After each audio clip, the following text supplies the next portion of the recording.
السلام عليكم ورحمة الله أخواني الكرام.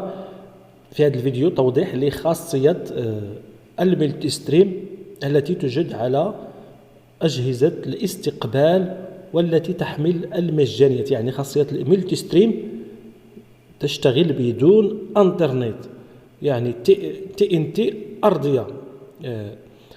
توجد هذا أفضل قمر يوجد قرب النايلسات وهو أوتيلسات W5، يعني يوجد يسار النايلسات بقليل، يعني 5 درجات غربا. توجد فيه القنوات الإيطالية تي ان تي الأرضية، وأيضا القنوات الفرنسية التي تحمل العديد من القنوات الرياضية وتشتغل بالمجان.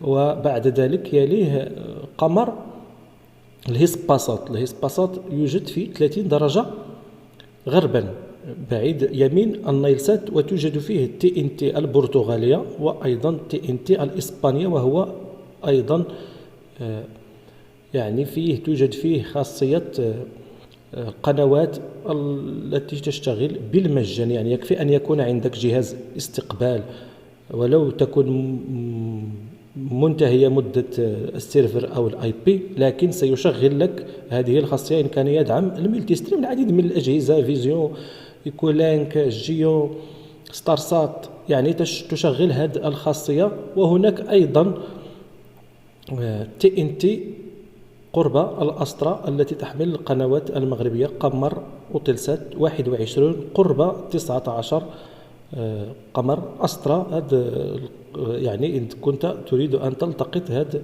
تي ان تي الأرضية المغرب، لكن أفضلهم هو أوتيلسات 5 درجات غربا فيه القنوات الفرنسية. ويوجد قمر آخر قرب الهيسباسات وهو أوتيلسات 33، لكنه صعب، يعني الالتقاط يتطلب أن يكون لديك صحن وتونير، يعني لاقط يكون ممتاز من نوع الجيد وما أكثرهم.